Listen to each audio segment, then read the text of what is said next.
Post-22 baseball is celebrating 100 years of American Legion baseball this year. The Hardhats have a decorated history that includes an 18-season state title streak as well as a national championship.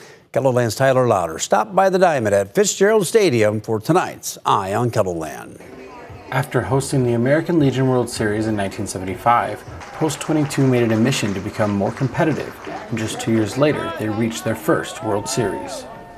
On game nights, locals and alumni gather to see each year's new team aim for that state, regional, and World Series title. And I think that's really important. You know, it brings the community together and they have something to cheer for. You know, it's almost like the old town teams that, you know, old time baseball used to have. This is our town team, and so people come out to support them, and that's really important.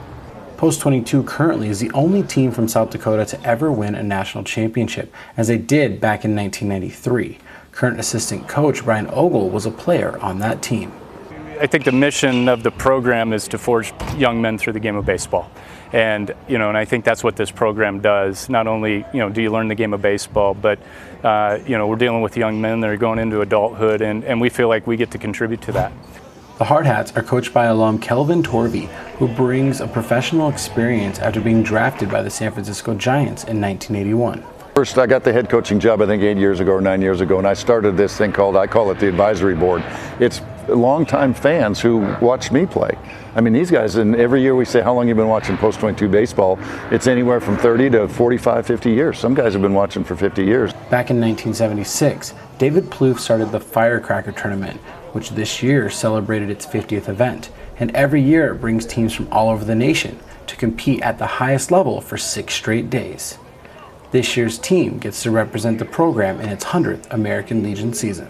I wouldn't say it's necessarily more special than any other team necessarily. I'd say there's definitely a cool component to it being that, and then on top of that, the 50th Firecracker this year.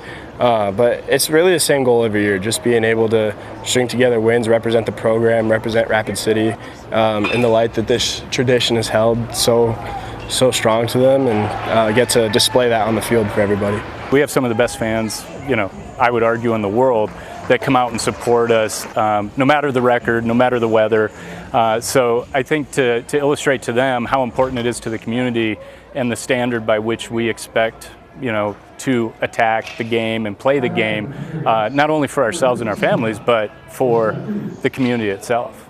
Generations of families have grandparents who once played, now watching their grandkids play for the same program. That's what's neat. A lot of the families that played back in the 70s, 80s, 90s, they're still coming to the ballpark. I see them, and that's so nice that they want to come and support. Each new team aims to represent the past as best they can, while continuing to build for future Hardhats to follow in their footsteps. Getting to represent that again, it all goes back to getting to share the tradition. But one way Coach Torvey says it, it's kind of like a fraternity. Like, there's going to be brothers that we have that we maybe never even met that have played in this program down the line in 20 years that we get to share a common bond with just because we wore Rapid City across our chest. With Eye on KELOLAND, I'm Tyler Louder. And each year is dedicated to people who have paved the way, as well as to those in the community who continue to support the next generation of talent in America's favorite pastime.